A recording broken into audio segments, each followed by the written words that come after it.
আফগানিস্তানের বর্তমান পরিস্থিতি সুকুমার রায়ের ঠিক 21শে আইন কবিতার কাল্পনিক জগৎকেও হার মানিয়ে দিচ্ছে। কারণ সম্প্রতি তালিবান সরকার দেশটিতে যে নতুন ফৌজদারি বিধি কার্যকর করেছে তা নারী অধিকারকে পুরোপুরি পিষে ফেলার এক নীল নকশা। 4 বছরেরও বেশি সময় আগে ক্ষমতা দখলের পর তালিবানরা এখন আফগান আইনকে সরিয়ে দিয়ে এক অদ্ভুত বিচার ব্যবস্থা কায়েম করেছে। এই ব্যবস্থায় ব্যক্তির অধিকারের চেয়ে সামাজিক নিয়ন্ত্রণ এবং পুরুষতন্ত্রই বড় কথা।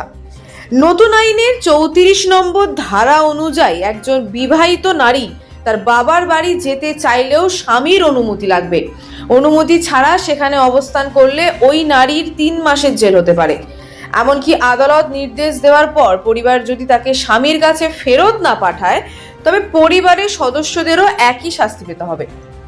এই আইন কার্যত বিবাহিত নারীকে স্বামীর দাসে পরিণত করেছে। এর ফলে পারিবারিক কলহ ও নির্যাতনের শিকার হলেও কোনো নারী আর নিজের বাবার বাড়িতে আশ্রয় নেওয়ার সুযোগ পাবেন না। নারীর প্রতি সহিংসতা নিয়ে তালিবানি আইন অত্যন্ত নমনীয়। আইনের 32 নম্বর ধারা বলছে, স্বামী যদি স্ত্রীকে নৃশংসভাবে মারধর করেন এবং তাতে হাড় ভেঙে যায় বা গভীর কোনো ক্ষত তৈরি হয় তবেই তাকে দোষী সাব্যস্ত করা যাবে। আর এই অপরাধ প্রমাণ করতে পারলেও স্বামীর জেল হবে মাত্র 15 দিন। মজার ব্যাপার হলো যে কোনো অপরিচিত নারী পুরুষ একে অপরের হাত ধরলে বা আলিঙ্গন করলে তাদের 1 বছরের জেল হয়।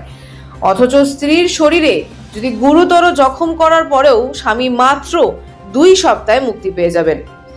নারীর পোশাক এবং আচরণ নিয়ন্ত্রণের জন্য তৈরি হয়েছে একের পর এক কালাকানুন।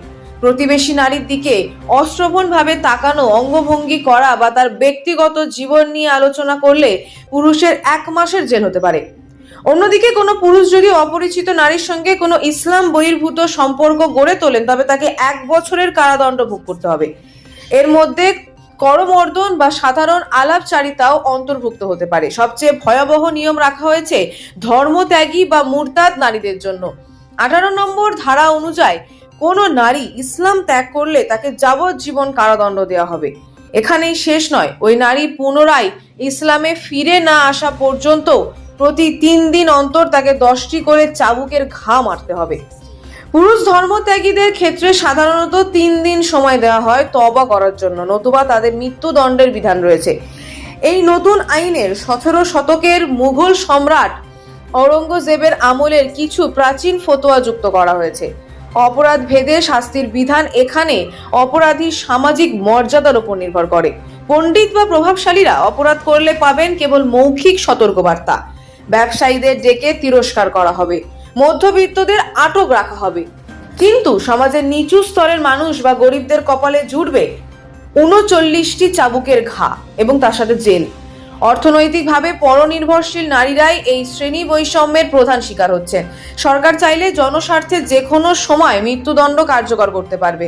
তথাকথিত দুর্নীতি ছড়ানো, জাদুটোনা বা সহকামিতার মতো অভিযোগ তুলে যে কাউকে ফাঁসিতে ঝোলানোর ক্ষমতা এখন প্রশাসনের হাতে।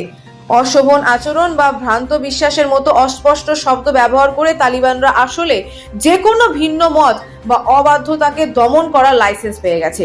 এই অন্ধকার আইন আফগানিস্তানকে কয়েক শতাব্দী পিছিয়ে নিয়ে গেছে। সবশেষে 55 নম্বর ধারা অনুযায়ী নারীদের আর্থিক পরনির্ভরশীলতাকে আরো পাকাপোক্ত করা হয়েছে। কোনো পুরুষ যদি তার স্ত্রীর ভরণ পোষণ নিতে অস্বীকার করেন তবে তাকে জেলে পাঠিয়ে বাধ্য করা হবে।